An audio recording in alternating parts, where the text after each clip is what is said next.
bath floor to be cleaner than yours. Now, if everybody thinks along these lines and does all the small jobs to the best of their ability, that's honesty, then the world will be better and football will be better. So what we want is hard work, and no football club was ever successful without hard work. Shankly carried that uncomplicated philosophy inside his strutting chest throughout a distinguished playing career with Preston North End. He was their right half in the 1938 FA Cup final against Huddersfield Town.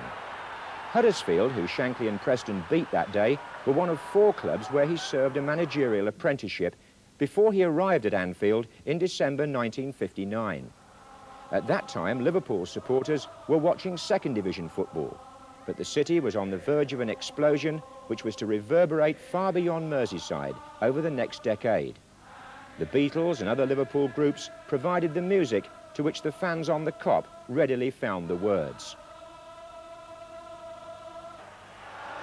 But Shankly's team served up the football. He claimed he then had the best 12 players the country had ever seen. And if that was a typical Shankly exaggeration, there was no quarrelling with the 2 championships they won in the space of 3 seasons.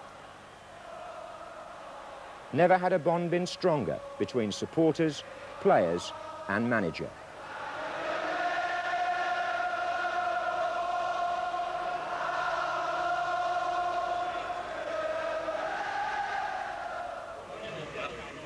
The captain then was Ron Yates, a giant of a centre-half who Shankly had plucked out of Scottish football and turned into an inspirational figure. And that 60s team owed much too to a man whose honesty on the field was in Shankly's own image, Liverpool's top goal scorer Roger Hunt, who had that marvellous understanding with Scottish centre-forward Ian St John.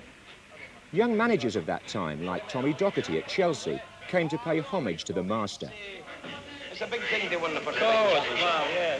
Chief, I think the fact that you beat us here in the Cup was responsible for us winning the league. Yes, it's true, but still, you did well. You're a great side, bro. You deserve it, mate. I can go a better block. Well, we're happy about it, Tommy. It's amazing, even that game today.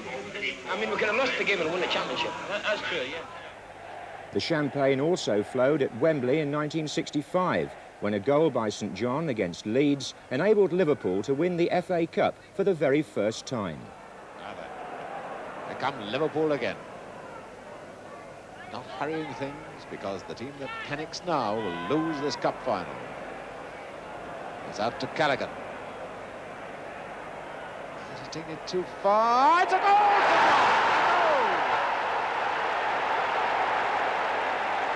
But even in moments of triumph like these, with his team reaching the final of one European competition and the semi-final of another, Shankly was thinking ahead. He broke up his 60s side and rebuilt for the 70s, winning a 3rd championship title amid these scenes of celebration at Anfield in 1973. In the same year, Liverpool won the UEFA Cup, their talisman now an astute Shankly signing whose play reflected the manager's evangelical fervour. Bowler. Keegan, 1-0. Hughes, Hooks, Koshak, Keegan, 2-0. A year later, in 1974, Liverpool were back at Wembley. Keegan. Callahan's available behind Keegan. Beautiful ball to Smith. He didn't have to move to get it. Ball to Smith. Highway, Liverpool showing their party pieces. He wasn't offside. Smith, yes! Keegan second, and Newcastle were undressed. Nobody knew then that Shankly was 2 months away from sudden retirement. His decision to quit after 14.5 years as Liverpool manager took the football world by surprise. Later, Shankly would admit that retirement was premature, but it was on the foundations that he laid that Liverpool went on to win the European Cup 3 times in 5 years. The legacy he's left is undisputed. The fund of stories is endless. Some of the memories are highly personal, yet still personifying the incomparable Bill Shankley. I was playing against Bobby Moore, and he used to stand in the passage just underneath this is Anfield sign in the passage, and he used to watch every player, manager, come off the team bus, come down the passage and go into the dressing room. And he must have seen that I was a bit uptight playing against Bobby Moore, who was, you know, I mean, I was still 10 when he was at the top. You know, I'd read about him in comics and books and that. And he came in and he said, I've just seen that Bobby Moore, son. He said, he's got big bags under his eyes. He says, he's limping. He says, he's losing his hair. He says, he's been out to a nightclub, son. And, you know, you laugh about it now. What he was trying to do was he was trying to bring him down a little bit so that I felt I wasn't playing against such a great man. And we went out and we played, and he built me up so much before the game. It had really gone well for me. I think I scored one, laid on one. We beat him 4-1.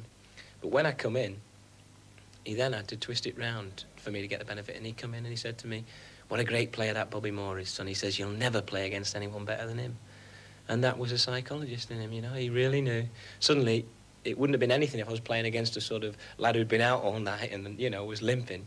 Suddenly he was a great player again because I played well against him. And with that sort of bringing me up like that for 2 or 3 years, he took me at my football to a level which I don't honestly think with anyone else I would ever have achieved. So, you know, I owe him so much, and it's a shame really that I've never had the chance to pay him back all what he's done for me, and I never will have now.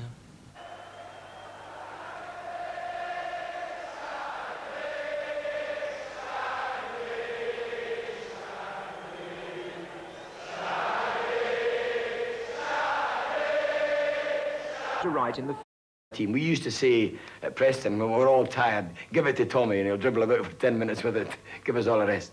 If I had my choice of picking a player in the whole world with my life at stake, I would pick Tommy Finney. Well, centre-forward, of course, a legendary position, really. There have been so many great players who've had so much glory in the number 9 shirt. Who have you picked here? I would plump for Lawton, in as much as he could belt them in with both feet, as well as him. One day I was playing in 1939 against England at Hampden Park. I think that was the last one before the war. 150,000, bucketing down a rain. And we were winning 1-0, and Pat Beasley equalised. He lashed the ball over the top of the goalkeeper's head. And it was in the closing stages. And Matthews was having a birthday that day, you know, as you could do against anybody. And he had beaten one of his opponents on the far side, and I was making a beeline. Of course, I was a sweeper up as well, long before they talked about sweepers up.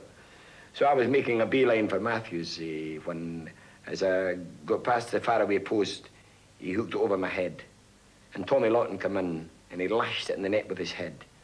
And I remember the noise the ball made, swishing against the wet net, you know. And he said, get in, you know, and I heard him saying this, and I thought, a lump of cement that fell into my stomach. Yeah. And the net was swishing with noise, you know. Bloody awful it was. Terrible sensation. But a gunner would have shot him. The Hampden was hushed to silence.